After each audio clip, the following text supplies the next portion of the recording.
what's the difference between champions having different agencies, such as Rengar and Soraka?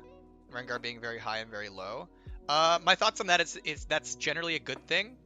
Tying back to what I was talking about earlier, where I think it's very valuable that League of Legends have different champions that like have different degrees of like success in different ways. So like if you want to be a Rengar player and be like Doctor Mechanics and get really good at that and like one shot people, like that's one way to play the game. Or if you want to be a Soraka player and be like, I heal you, yay, right? Like that's legitimate. I'm being silly, but like that's legitimately a fine way to play the game, right? So I think both of those patterns are really good. Characters with high agency or low agency.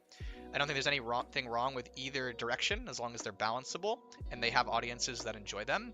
I think the key though is we just have to make sure that they're balanced correctly and according to each other. So as an example, I genuinely believe that characters with higher agency tend to need to sit at lower win rates than characters with lower agency. And that's not because I'm trying to say they should be weaker, but legitimately a Yasuo at 49% win rate is probably stronger than a Soraka at 50% win rate. Like quite literally, he's probably just stronger. It's not the best comparison because they're in different roles, but just noting that like um, higher agency champions probably need to be balanced to lower average win rates to account for the fact that they have a lot of the game in their hands if they're on a really being piloted by a really good player. Whereas characters like Soraka probably just need to win on average a few more games to account for the fact that they don't necessarily have the outplay a chance when like a Zed jumps on them or something like that. So yeah, that is kind of the idea there.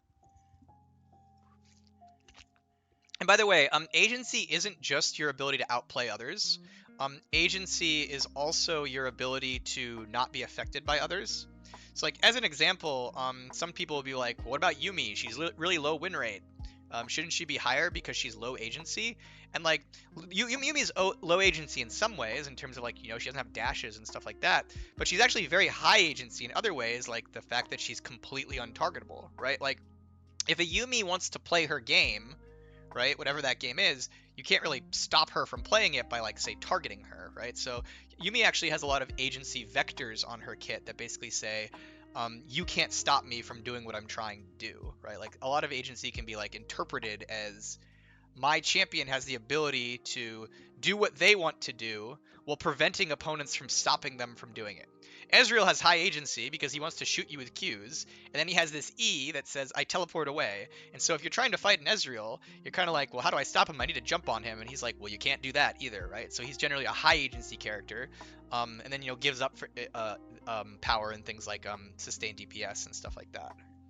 Whereas like a character like Veigar tends to be many times lower agency because he'll be like, I want to like scale and then stun you and kill you. And then other characters are like, well, your stun actually has a delay, so that's gonna be hard for you to hit. And it's gonna be harder for you to scale because I'm gonna like jump on you in lane and kill you first, right? So Veigar has a number of game plans that like opponents are actively able to shut down, which lower his agency, even though he like eventually gets to the point where he can just click on you with ult and one shot you. It's like the question is like how he gets there, right? So it's a complex system. TLDR to me is like I think it's really good that there's different champions in League of Legends that test you in different ways to succeed, which means that there's places for characters like Malphite and Yasuo in the same game. That's like a good thing.